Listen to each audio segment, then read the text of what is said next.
जय हिंद फ्रेंड्स, कैसे हैं लोग। तो देखिए चैप्टर 1 का जो है ये लेक्चर 6 और एक दो लाइन का मोटिवेशन है, सुन लीजिए।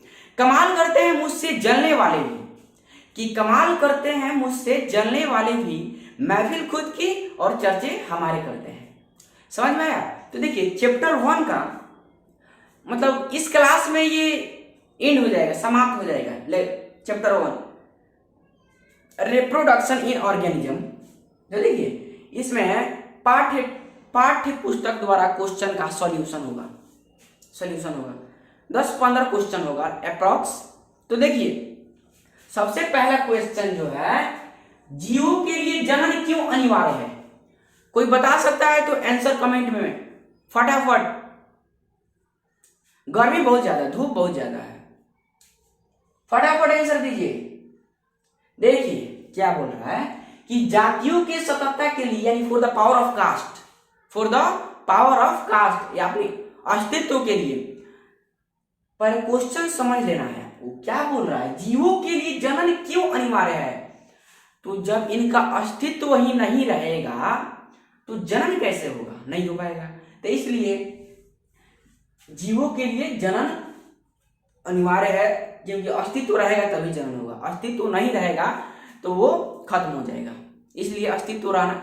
लोग क्यों पैदा करते हैं बच्चा? अस्तित्व रखने के लिए। वो जब उनके पिताजी मर जाते हैं तो उनके बच्चा रहता है, जब वो फिर उस बच्चे का बच्चा होता है, इसलिए इसी को बोला जाता है अपने अस्तित्व को बनाए रखते हैं। सांप को देखिएगा, सांप अपने को बच्चा देता है, वो उसका भी अस्तित्व है वो।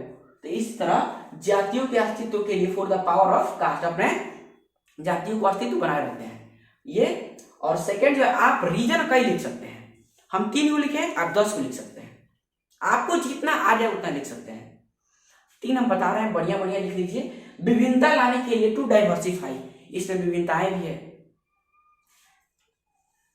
और थर्ड जो है, अनुवांशिक संगठन की वंशानुगति के लिए, यानी for inheritance of genetic organisation.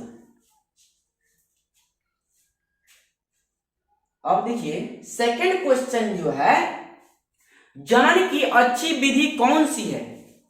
कोई बता सकता है और क्यों? कमेंट करिए फटाफट, क्योंकि हम लेक्चर 1 में बता चुके हैं। लेक्चर 1 और लेक्चर 2 ये मिल जाएगा आपको प्लेलिस्ट में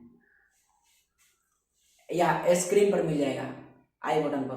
तो देखिए जनन की अच्छी विधि कौन सी है और क्यों? Which is the best way of life and why, और क्यों? जीवन की अच्छी विधि कौन सी है और क्यों? तो देखिए लैंगिक जनन एक अच्छी विधि है। लैंगिक जनन एक अच्छी विधि है क्योंकि यह जीन पूल बढ़ाता है, विभिन्नताएं लाता है तथा शिशुओं की संख्या ज्यादा होती है। इसमें शिशुओं की संख्या ज्यादा होती है, इंक्रीजिंग करती है, बढ़ती है।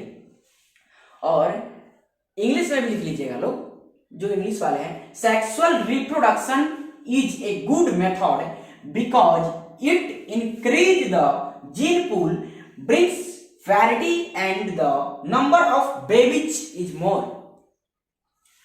तो लैंगिक जनन एक अच्छी विधि है क्योंकि यह जीन पूल बढ़ाता है, विभिन्नताएं लाता है तथा शिशुओं की जनसंख्या में वृद्धि करता है, बढ़ाता है। समझ में आया। और तीसरा क्वेश्चन जो है, अलैंगिक जनन द्वारा उत्पन्न हुई संतति को क्लोन क्यों कहा जाता है?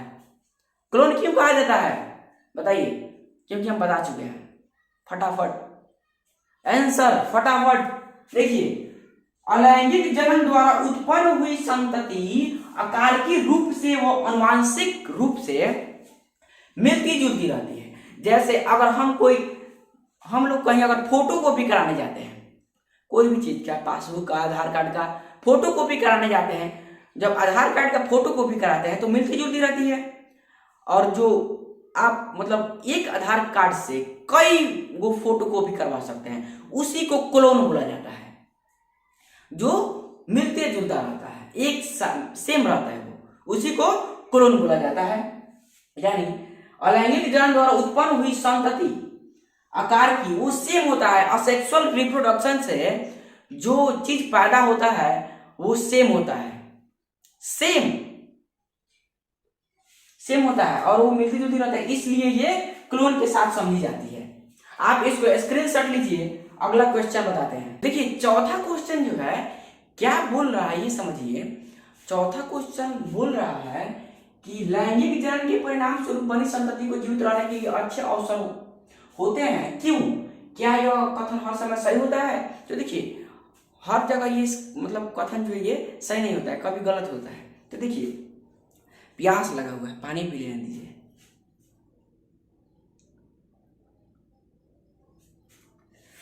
देखिए क्या बोल रहा है कि लैंगिक प्रजनन, आंसर में लिखिएगा लोग, पहले समझिए क्या बोल रहा है कि लैंगिक जनन के परिणाम स्वरूप बनी संतति को जीवित रहने के लिए अच्छे अवसर होते हैं, क्यों?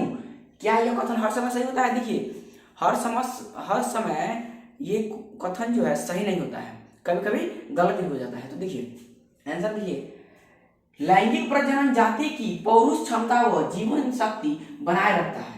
यह अनुवांशिक विभिन्नताएं लाता है जिनमें से अधिकांश व्यष्टियों को वातावरण से अच्छी अनुकूलता प्रदान करके सहायता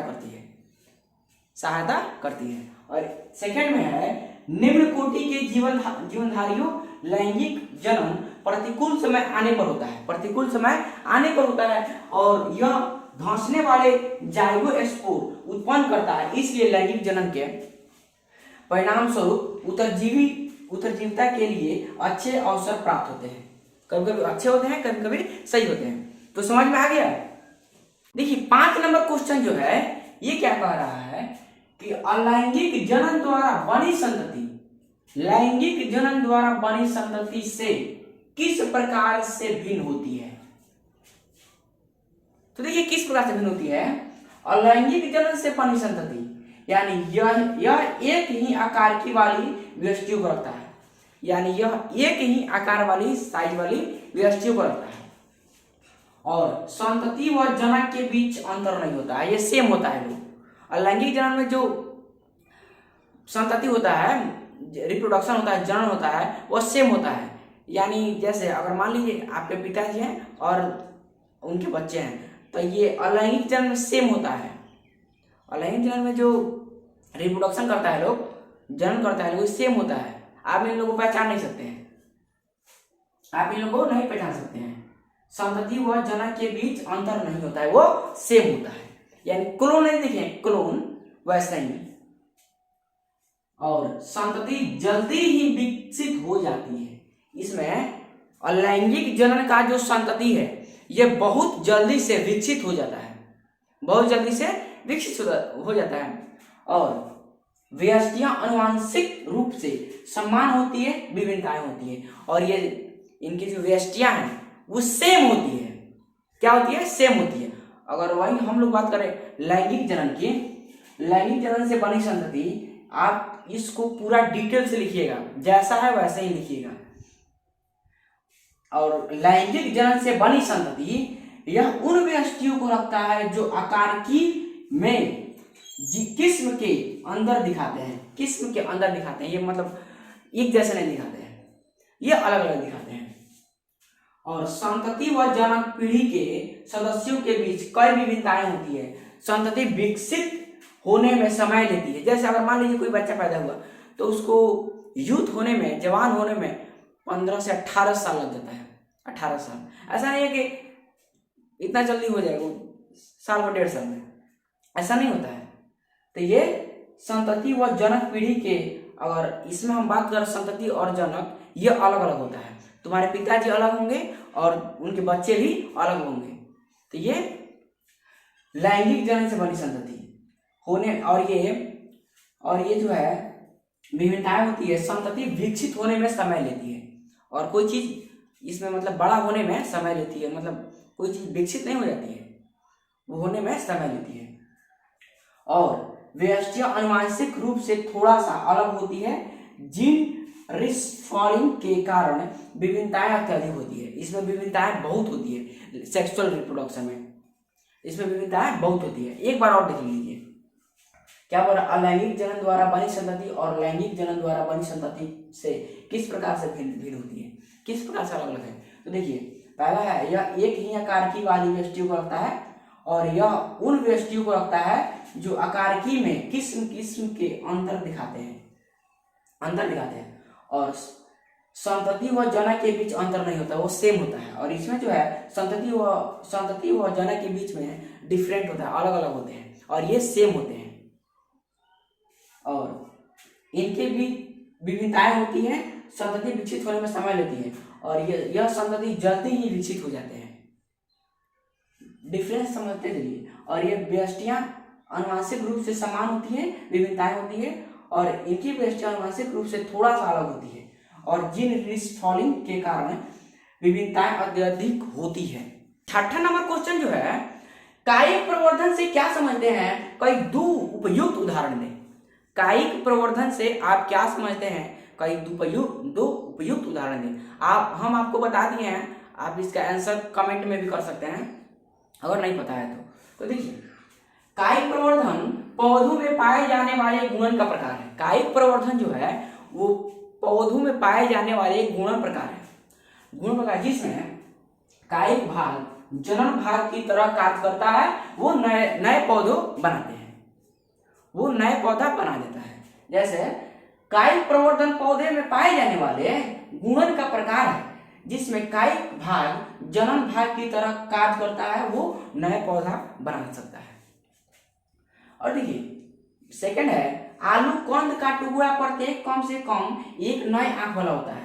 आलू कंद का जो टुकड़ा होता है प्रत्येक कम से कम एक नए आंख वाला होता है, जहां से वो निकल सकता है। आलू को देखिएगा, आलू को अगर हम मिट्टी में डालेंगे तो वो जहाँ आंख होता है उसका वहां से निकल सकता है, वहां से निकलता है आलू, वहां से दाना निकलता है। और कंद में भी देखिएगा, कंद में भी होता है, उसमें भी आंख होता है, वहां से दाना निकलेगा, पत्ती निकलेगी, फिर वहां से दूसरा, वहां से आलू हो जाता है। और ये देखिए 7 नंबर क्वेश्चन जो है, अपने जटिलता के बावजूद बड़े जीवों ने लैंगिक जीवन को पाया जाता है, क्यों? तो देखिए ये इसके निम्नलिखित कारण है, निम्नलिखित रीजन है इसके। पहला है विभिन्नताएं कोई बता सकता है? फटाफट आंसर बताना है तो देखिए विभिन्नताएं यानी विभिन्नताएं का प्रवेश जो सद्धात्मक छोर तथा अनुकूल की योग्यता प्रदान करती है। ये अनुकूल मतलब समझते हैं, आवरण से इनको अनुकूल सद्धात्मक छोर तथा अनुकूल की योग्यता यानी एबिलिटी प्रदान करती है। और ये है सेकंड जो है जीन पूल क्या करता है, जनसंख्या जो होता है, जनसंख्या में परिवर्तन का वितरण व विभिन्नताओं का प्रकीर्णन करता है, विभिन्नताओं में ये प्रकीर्णन करता है। जनसंख्या में परिवर्तन का वितरण व विभिन्नताओं का प्रकीर्णन करता है। और ये जो है तीसरा पौरुष व जीवन शक्ति समझते हैं, यानी जीवन का वो पावर। हम लोग को अगर मान लीजिए हम जिंदा है तो मेरे पास पावर है क्योंकि मैं बोल पा रहा हूं, शक्ति है मेरे पास। तो देखिए लैंगिक प्रजनन जाति का जीवन शक्ति व सामर्थ्य बनाए रखता है। और ये जो है पौरुष व जीवन शक्ति, ये लैंगिक जनन के हर एक व्यक्ति को ये शक्ति प्रदान करता है। क्या करता है? लैंगिक प्रजनन की जातियों को शक्ति प्रदान करता है। ये नहीं कि असेक्सुअल रिप्रोडक्शन को, अलैंगिक नहीं, ये लैंगिक जनन को ये जीवन शक्ति व सामर्थ्य बनाए रखता है। और ये देखिए पैतृक सुरक्षा क्या है, यानी बहुत सी स्थितियों में शिशु अपने शुभवेद अवस्थाओं में जनकों द्वारा सुरक्षित होता है। जैसे अगर कोई जनक होता है, यानी कोई देखिएगा किसी का डिलीवरी होता है, मान लीजिए वो जनक है और जो पैदा होगा वो उनके बच्चे हैं, तो देखिए वो सुरक्षित रहते हैं, उनके शरीर के अंदर वो सुरक्षित होते हैं, सब चीज मिलता है उनको, जितने भी भोजन है वो पूरा भरपूर मात्रा में मिलता है। समझ में आ गया? एक बार और रिवीजन कर लीजिए। कायिक प्रवर्धन से आप क्या समझते हैं? कई दो उपयुक्त उदाहरण दें। तो पहला है कायिक प्रवर्धन पौधों में पाए जाने वाले गुणन का प्रकार है। जिसमें कायिक भाग जनन भाग की तरह कार्य करता है, वो नए पौधों बनाता है। कायिक प्रवर्धन जो है ये नए पौधों को बनाता है। और आलू कंद का टुकड़ा प्रत्येक कम से कम एक नए आंख वाला होता है, जहाँ से पौधा दूसरा निकल सकता है। और ये गन्ना जो होता है, गन्ना तने का आधार भाग प्रत्येक कम से कम एक पर वाला होता है, जहाँ से गन्ना उग सकता है। पर वाला मतलब समझते हैं, जो नया भाग उगा सके। और ये देखिए 7 नंबर पर अपने जटिलता के बावजूद बड़े जीवों ने लैंगिक जीवन को पाया जाता है। तो देखिए इसमें भी विभिन्नताएं भी हैं, जीन पूल है, पौरुष व जीवन शक्ति, और एक है पैतृक सुरक्षा। विभिन्नताएं को प्रवेश शब्दात्मक छोड़ तथा अनुकूल का योग्यता प्रदान करती है, यानी अनुकूल मतलब आवरण बाहरी से। और ये जो है जीन पूल जनसंख्या में परिवर्तनों का वितरण व विविधताओं का प्रकीर्णन करता है। और ये जो है पौरुष व जीवन शक्ति लैंगिक प्रजनन की जीवन शक्ति व सामर्थ्य बनाए रखता है, उनके जीवन शक्ति का सामर्थ्य बनाए रखता है। और ये जो है पैतृक सुरक्षा, जो अगर देखिएगा जैसे एग्जाम्पल ले लीजिए, कोई अगर माँ गर्भवती है तो उनके अंदर जो बच्चा जो है ना वो सुरक्षा में रहता है। तो ये समझ में आ गया। आप इसको स्क्रीनशॉट ले लीजिए, आगे बताते हैं। देखिए 8वां क्वेश्चन जो है, बाह्य निषेचन की व्याख्या करें। बाह्य निषेचन को, जो बाहर निषेचन होता है उसको व्याख्या करना है और इसकी हानियों को बताना है। तो देखिए बाह्य निषेचन जीवनधारियों के शरीर के बाहर मिलने योग्य युग्मकों को संयोजन होता है। ये किसमें होता है? बाहरी निषेचन जो बाहर होता है, तो ये होता है मेढक में होता है। अब वो कैसे होता है हम तो बता दिया। देखिए इसका हानियां देखिए, यह केवल जलीय माध्यम में होता है। अगर मेढक का बात करते हैं तो बाह्य निषेचन मेढक में ही होता है, वो जल में होता है। मादा युग्मक और नर युग्मक मेढक में दोनों युग्मनज जो है वो बाहर छोड़ देते हैं जल के अंदर, और यह केवल जलीय माध्यम में होता है। और सेकंड जो है, युग्मकों के पास समकालीन मुक्ति के लिए एक अवसर कारक प्रयुक्त होता है, वह जल के विप्लव की अनुपस्थित होती है। और थर्ड जो है, संतति का कोई सुरक्षा नहीं होता है, ये कई शिकारियों द्वारा संकट में आ सकते हैं। और देखिए मेढक ये क्या करता है, बाहर निषेचन करता है, और इनका बाहर निषेचन करता है तो ये शिकारियों का भी डर, मतलब शिकारी से संकट का भी डर रहता है। बाह्य निषेचन करता है ये मेढक, और ये हानियां या केवल जलीय मध्य में होता है, जलीय मध्य में। अब देखिए 9वां जो है, जुस्पोर समझते हैं, यानी अलैंगिक चल बीजाणु तथा युग्मनज के बीच विभेद करना है। तो देखिए चल बीजाणु और युग्मनज में अंतर, ये हो गया चल बीजाणु और ये हो गया युग्मनज। चल बीजाणु जो है यह एक गमनशील संरचना है, और युग्मनज जो है यह आगमनशील तथा गमनशील हो सकता है, और ये गमनशील संरचना। और ये जो है यह अलैंगिक प्रजनन में सहायक होता है। ये चल बीजाणु जो है यह अलैंगिक प्रजनन में सहायक होता है, और यह लैंगिक प्रजनन का उत्पाद है। युग्मनज यह लैंगिक प्रजनन का उत्पाद है, और ये जो है यह अगुणित तथा द्विगुणित हो सकता है, द्विगुणित।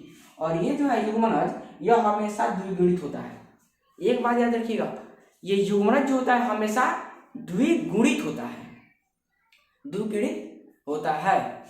तो जय हिंद।